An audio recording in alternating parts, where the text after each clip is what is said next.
Hello everyone, welcome to MES e-learning channel. In our previous session, we have discussed about what is art, how art is used as a pedagogical tool, what is the importance of teacher and importance of art integrated learning. In this session, we'll be discussing about some forms of arts that can be used in art integrated learning approach or in inclusive classroom. First is Mandala art.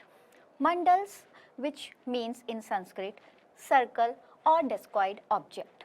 So it is basically a geometrical design that holds a great deal of symbolism in Hindus and Buddhist cultures. It is one of the most ancient form of art that used to represent the universe in a symbolic manner, and it was basically used by the Buddhists.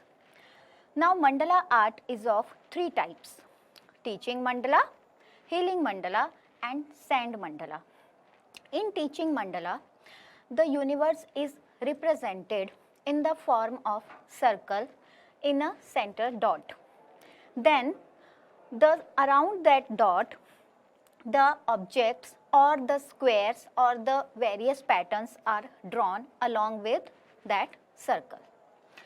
Healing mandala deals with the meditation in yoga or in spiritual and religious aspects. So as we can see in yoga studios or in healing centers, they use mandala art for meditation purpose. Sand mandala, these are basically used by Buddhist monks to represent their 8 folds patterns to attain the enlightenment and freedom or wisdom. They used different colors of sand to represent the universe. Now in mandala art, symbols are very important. In this mandala art, the central part is represented by the universe, and around that central part, various structures or geometrical patterns are drawn to represent sun, moon, etc.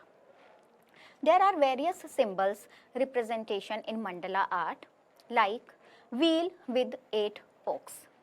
That represents the 8 enlightened path of Buddhism to enlighten the wisdom and freedom. Bell represents the emptiness and the openness of our mind. Triangle shaped mandalas represents the balance. Lotus shape represents the spiritual or the aesthetic sensibility. Sun shaped mandalas is used to represent the universe that includes sun, moon, stars. Now, mandalas are used by Buddhists and Hinduism to represent the universe.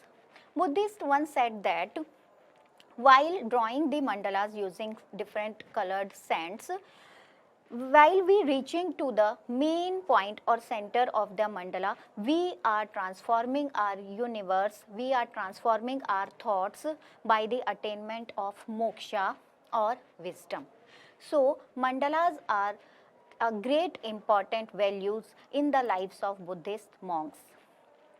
So, teachers can use mandala arts to teach students various geometrical patterns or with the help of various geometrical patterns in mathematics.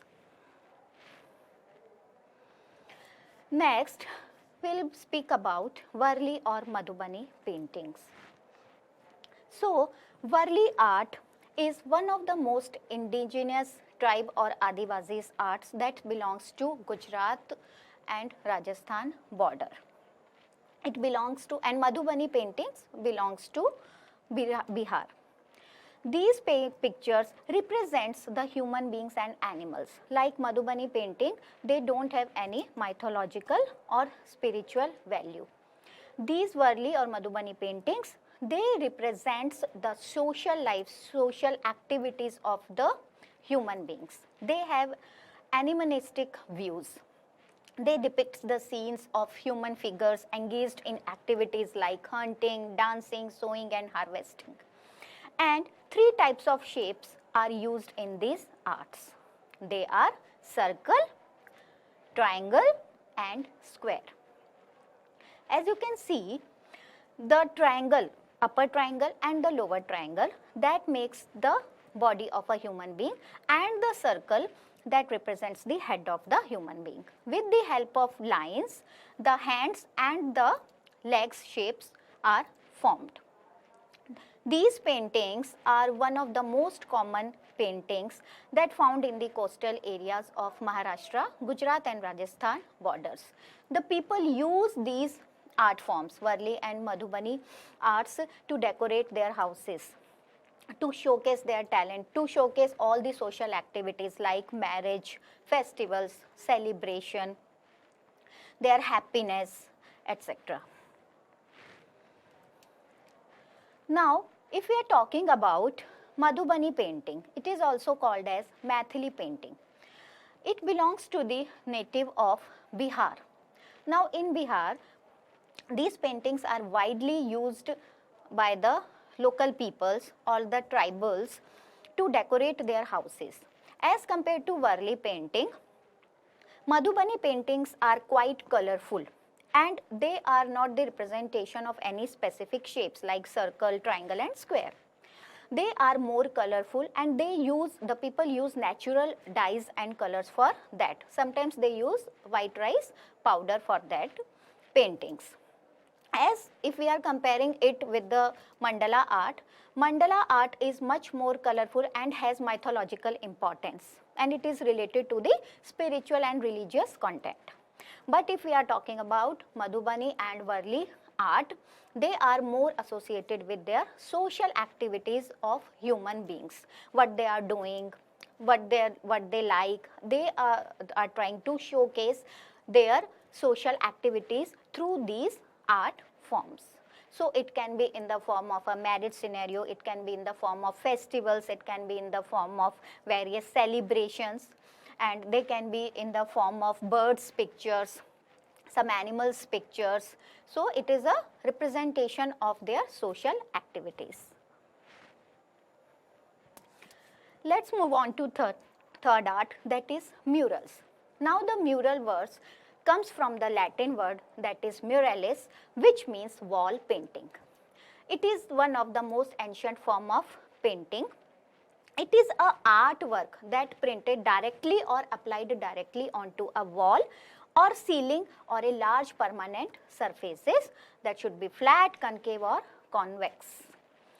This artwork depicts the expression of emotions through hand postures. And they are very significant because they bring art to the general populace. Now this art form is mainly popular in India as well as in Asian countries also.